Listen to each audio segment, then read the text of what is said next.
ಶಿವಚಕ್ರವರ್ತಿ ಚಾನೆಲ್ಗೆ ಸ್ವಾಗತ. ನ್ಯಾಯಾಲಯಗಳಲ್ಲಿ ಬಾಕಿ ಇರುವ ಪ್ರಕರಣವನ್ನು ಶೀಘ್ರವಾಗಿ ಹಾಗೂ ಸೌಹಾರ್ದಯುತವಾಗಿ ಇತ್ಯರ್ಥಪಡಿಸುವ ಮೂಲಕ ವ್ಯಾಜ್ಯ ಮುಕ್ತ ಸಮಾಜ ನಿರ್ಮಾಣಕ್ಕೆ ಲೋಕ ಅದಾಲತ್ ಪ್ರಮುಖ ಪಾತ್ರ ವಹಿಸುತ್ತಿದೆ ಎಂದು ಹಿರಿಯ ಸಿವಿಲ್ ನ್ಯಾಯಾಧೀಶರಾದ ಸುಧೀರ್ ಕುಮಾರ್ ಡಿಜೆ ಹೇಳಿದ್ದಾರೆ. ಚಳ್ಳಕೆರೆ ನಗರದ ನ್ಯಾಯಾಲಯದಲ್ಲಿ ರಾಷ್ಟ್ರೀಯ ಲೋಕ ಅದಾಲತ್ ಹಾಗೂ ಜನತಾ ನ್ಯಾಯಾಲಯದ ಕುರಿತು ನಡೆದ ಪತ್ರಿಕಾಗೋಷ್ಠಿಯಲ್ಲಿ ಅವರು ಮಾತನಾಡಿದರು. ಸೆಪ್ಟೆಂಬರ್ 22ರಂದು ನಡೆಯಬೇಕಿದ್ದ ರಾಷ್ಟ್ರೀಯ ಲೋಕ ಅದಾಲತ್ ಅನ್ನು ಸೆಪ್ಟೆಂಬರ್ 19, 2026ರಂದು ನಡೆಸಲಾಗುವುದು. ಕಕ್ಷಿದಾರರು ಪರಸ್ಪರ ರಾಜಿ ಸಂಧಾನ ಮೂಲಕ ತಮ್ಮ ಪ್ರಕರಣವನ್ನು ತ್ವರಿತವಾಗಿ ಇತ್ಯರ್ಥಪಡಿಸಿಕೊಳ್ಳಲು ಅವಕಾಶವಿದೆ. ಇದರಿಂದ ಸಮಯ, ಹಣ ಹಾಗೂ ಮಾನಸಿಕ ಒತ್ತಡವನ್ನು ತಪ್ಪಿಸಿಕೊಳ್ಳಬಹುದು ಎಂದು ತಿಳಿಸಿದರು. ಲೋಕ ಅದಾಲತ್ನಲ್ಲಿ ಪ್ರಕರಣ ಇತ್ಯರ್ಥಗೊಂಡ ಬಳಿಕ ತೀರ್ಪು ಅಂತಿಮವಾಗಿದ್ದು, ಸಾಮಾನ್ಯವಾಗಿ ಮೇಲ್ಮನವಿ ಸಲ್ಲಿಸಲು ಅವಕಾಶ ಇರುವುದಿಲ್ಲ. ಹೀಗಾಗಿ ಸಾರ್ವಜನಿಕರು ಲೋಕ ಅದಾಲತ್ನ ಸದುಪಯೋಗ ಪಡೆದುಕೊಂಡು ಶಾಂತಿ ಹಾಗೂ ಸೌಹಾರ್ದತೆಯಿಂದ ಜೀವನ ನಡೆಸಬೇಕು ಎಂದು ಕರೆ ನೀಡಿದರು. ಈ ಸಂದರ್ಭದಲ್ಲಿ ಜೆಎಂಎಫ್ಸಿ ಹಾಗೂ ಸಿವಿಲ್ ನ್ಯಾಯಾಧೀಶರಾದ ಎಚ್.ಆರ್. ಹೇಮಾ ಅಪ್ಪರ್, ಸಿವಿಲ್ ನ್ಯಾಯಾಧೀಶರಾದ ಸಂಗಮ ಮಿತ್ರ ಹಾಗೂ ತಾಲೂಕು ವಕೀಲರ ಸಂಘದ ಅಧ್ಯಕ್ಷ ಜೆ. ಅಶ್ವಥ್ ನಾಯಕ್ ಉಪಸ್ಥಿತರಿದ್ದರು. ವರದಿ ಮೌನಿ ಶಾಜರ್, ಚಳ್ಳಕೆರೆ.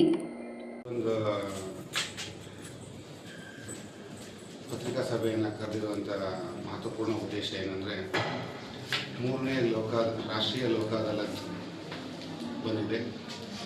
ಅದು ದಿನಾಂಕ 19/9/2026ಕ್ಕೆ ನಿಗದಿಯಾಗಿದೆ. ಈ ಮೊದಲು 12/9/26ಕ್ಕೆ ಅಂತ ನಿಗದಿಯಾಗಿತ್ತು. ಅದು ಆಡಳಿತಾತ್ಮಕ ಕಾರಣಗಳಿಗಾಗಿ ಅದನ್ನು ಮುಂದಿನ ದಿನಾಂಕಕ್ಕೆ ನಿಗದಿಪಡಿಸಿದ್ದಾರೆ. ಆ ದಿನಾಂಕದಂದು ನಮ್ಮ ಚಳ್ಳಕೆರೆಯ ನ್ಯಾಯಾಲಯಗಳ ಎಲ್ಲ ಪ್ರಕರಣಗಳಲ್ಲಿ, ರಾಜಿಯಾಗುವಂಥ ಪ್ರಕರಣಗಳಲ್ಲಿ ರಾಜಿ ಸಂಧಾನದ ಮೂಲಕ ಆ ಪ್ರಕರಣಗಳನ್ನು ಬಗೆಹರಿಸಿಕೊಳ್ಬೋದು. ಈ ಪ್ರಕರಣಗಳನ್ನು ವಕೀಲರುಗಳು, ವ್ಯಾಜ್ಯಗಾರರು ಅಥವಾ ಪಕ್ಷಗಾರರು ಸ್ವತಃ ಅರ್ಜಿ ಕೊಟ್ಟು, ಮಾಹಿತಿ ಕೊಟ್ಟು ಸಹ ರಾಜಿಗೆ ಮುಂದಾಗ್ಬೋದು. ಈ ರಾಜಿಗೆ ಸಂಬಂಧಪಟ್ಟ ಹಾಗೆ ತಾಲೂಕು ಮಟ್ಟದ ತಾಲೂಕು ಕಾನೂನು ಸೇವಾ ಸಮಿತಿ ಇರುವುದರಿಂದ ತಾಲೂಕು ಕಾನೂನು ಸೇವಾ ಸಮಿತಿಗೆ ಕೂಡ ಅರ್ಜಿಯನ್ನು ಕೊಡ್ಬೋದು. ಈ ನ್ಯಾಯಾಲಯದ ಆವರಣದಲ್ಲಿಯೇ ತಾಲೂಕು ಕಾನೂನು ಸೇವಾ ಸಮಿತಿಯ ಕಚೇರಿ ಇದೆ. ಅಲ್ಲಿ ಕಚೇರಿಯಲ್ಲಿ ಗುಮಾಸ್ತರಿರ್ತಾರೆ, ಅವರಲ್ಲಿ ಕೂಡ ಅರ್ಜಿ ಕೊಡ್ಬೋದು. ಅಥವಾ ತಾಲೂಕು ಕಾನೂನು ಸೇವಾ ಸಮಿತಿಯ ಕಾರ್ಯದರ್ಶಿಯಾದಂಥ ನಮ್ಮ ಗೌರವಿತ ಸಹೋದರಿ ನ್ಯಾಯಾಧೀಶರು, ಪ್ರಧಾನ ಸಿವಿಲ್ ನ್ಯಾಯಾಧೀಶರು ಇರ್ತಾರೆ, ಅವರಲ್ಲಿ ಕೂಡ ಅರ್ಜಿಯನ್ನು ಕೊಡ್ಬೋದು. ಅಥವಾ ನೇರವಾಗಿ ಕಾನೂನು ಸೇವಾ ಸಮಿತಿಯ ಅಧ್ಯಕ್ಷರಾಗಿ ನಾನು ಕರ್ತವ್ಯ ಅದನ್ನು ಕೊಡ್ಬೋದಾಗಿದೆ. ಈ ರಾಜಿ ಆಗುವ ಪ್ರಕರಣಗಳನ್ನು ಮಾತ್ರ ನಾವು ತಗೊಳ್ತೀವಿ.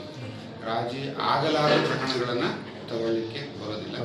ರಾಜಿ ಆಗುವ ಪ್ರಕರಣಗಳು ಅಂದರೆ ಅಪರಾಧಿಕ ಪ್ರಕರಣಗಳಲ್ಲಿ ರಾಜಿ ಆಗುವಂಥ ಪ್ರಕರಣಗಳು, ಆಮೇಲೆ ಚೆಕ್ ಅಮಾನ್ಯ ಪ್ರಕರಣಗಳು, ಇನ್ನು ಕೌಟುಂಬಿಕ ವಿಚಾರಗಳಲ್ಲಿ ವಿಚ್ಛೇದನ ಹೊರತುಪಡಿಸಿ ಬೇರೆಲ್ಲ ವಿಚಾರಗಳು, ಇನ್ನು ಪಾಲಿನ ದಾವೆ, ಜೀವನಾಂಶದ ದಾವೆ, ಹಣದ ವಸೂಲಾತಿ, ಬೇರೆ ಒಪ್ಪಂದಗಳ ಅಥವಾ ಕರಾರಿನ ಅಡಿಯಲ್ಲಿ ಬರ್ತಕ್ಕಂಥ ಯಾವುದೇ